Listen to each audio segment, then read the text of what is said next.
Hey everyone, welcome back to the channel. So, I need to confess something.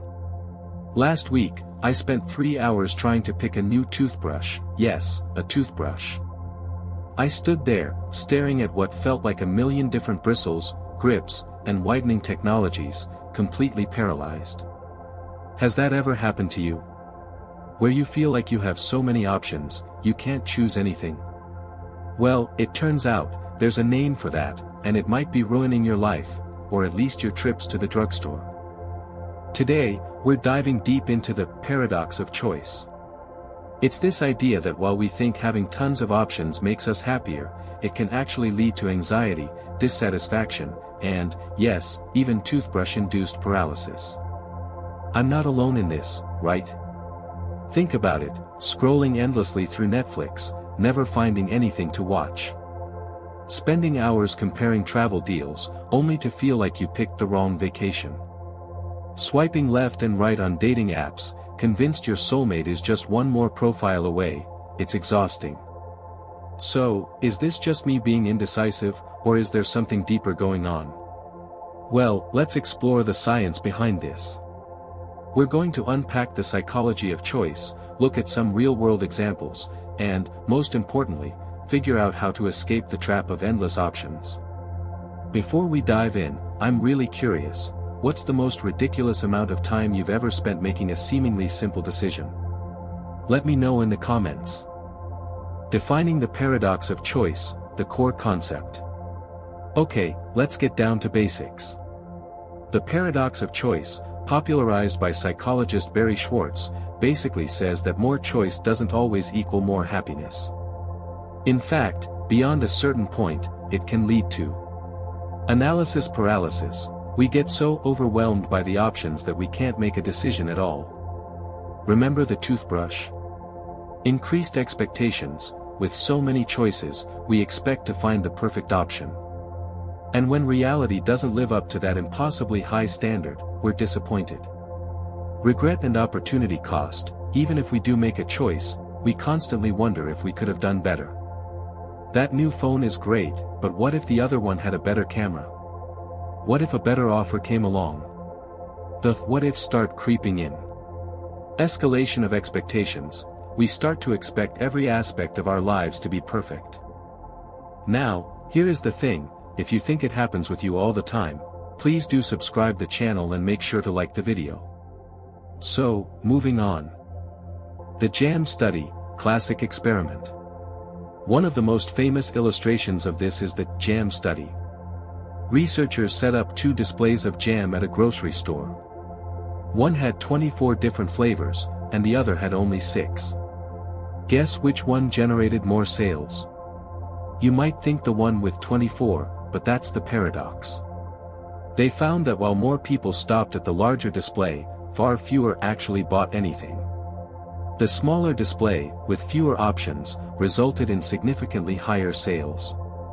People were simply overwhelmed by the sheer variety.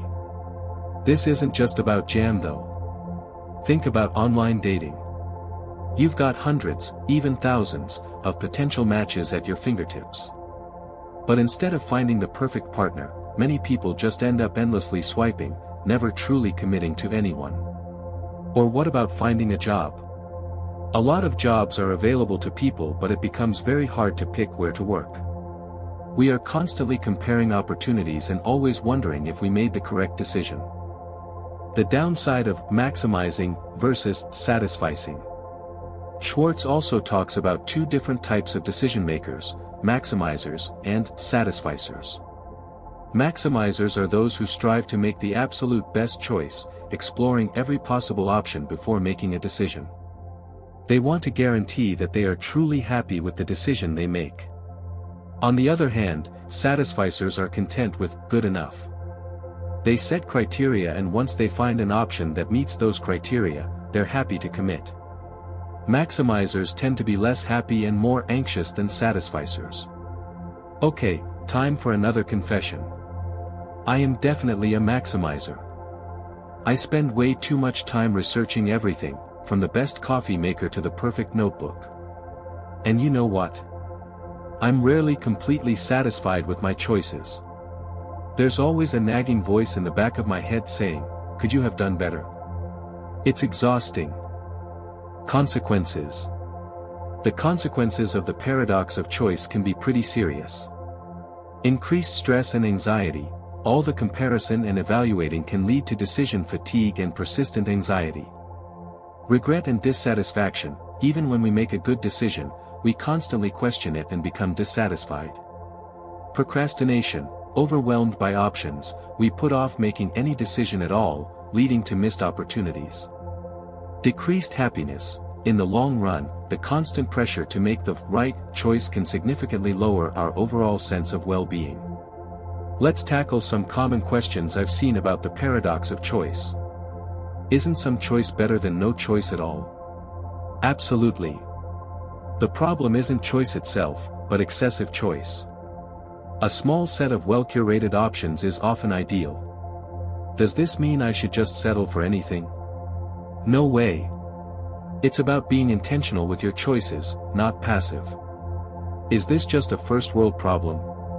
It is true that the paradox of choice is more prominent in societies with a wide array of options. However, its lessons about prioritizing well-being and intentional decision-making remain valuable everywhere. How do I know if I'm experiencing the paradox of choice? Do you frequently feel overwhelmed by options? Do you spend a lot of time researching even small purchases? Do you often regret your decisions, even if they turn out okay? If so, you might be a victim of the paradox. Strategies to overcome the paradox of choice. Alright, enough doom and gloom. Let's talk solutions. How do we break free from the tyranny of choice? Here are some strategies that have helped me. 1. Set criteria in advance. Before you even start looking at options, decide what's really important to you. What are your must-haves, and what are your nice-to-haves? 2. Limit your options. Intentionally restrict the number of choices you consider. For example, instead of browsing every single hotel on a website, pick a few that meet your criteria and focus on those. 3. Embrace good enough. Practice being a satisficer rather than a maximizer. Realize that perfection is unattainable, and aiming for good enough can save you a lot of time and stress. 4. Don't fear missing out. FOMO. Understand that there will always be other options, other opportunities. Focus on the benefits of your chosen option rather than dwelling on what you might be missing. 5. Practice gratitude. Appreciate what you have chosen, rather than focusing on what you could have chosen. 6. Trust your gut. Sometimes, overthinking can lead to worse decisions. Learn to listen to your intuition and trust your initial instincts. 7. Make choices non-reversible. Instead of wasting time on considering and reconsidering the variables, make a decision that you will stick to. This also decreases decision fatigue. 8. Set a time limit. To avoid spending excessive time on considering and comparing options, set a time limit for yourself. I've been actively trying to implement these strategies in my own life, and honestly, it's made a huge difference. I still occasionally fall into the trap of endless browsing, but I'm getting better at recognizing it and pulling myself out. I went to a home appliance store to look for a new air conditioner. Instead of looking at the top-rated air conditioners, I looked for one that fit my budget. This significantly reduced my purchase time and removed the possibility of future dissatisfaction. The paradox of choice isn't just an individual problem, it's a societal one. We live in a culture that constantly bombards us with choices, fueling our desire for more and more. Advertising, social media, and consumerism all contribute to this feeling of never being satisfied. It's important to be mindful of these influences and actively resist the pressure to constantly seek the best. We must take a step back and ask ourselves, is this decision essential? So, to recap, the paradox of choice shows us that more isn't always better. Excessive options can lead to anxiety, dissatisfaction, and decision paralysis. By setting criteria, limiting options, and embracing good enough, we can break free from this trap and live happier, more fulfilling lives. I hope this video has given you some food for thought. Now I want to hear from you. What's one strategy you're going to try this week to combat the paradox of choice? Let me know in the comments below. And if you enjoyed this video, please give it a like, subscribe to the channel, and share it with your friends. Thanks for watching, and I'll see you in the next one.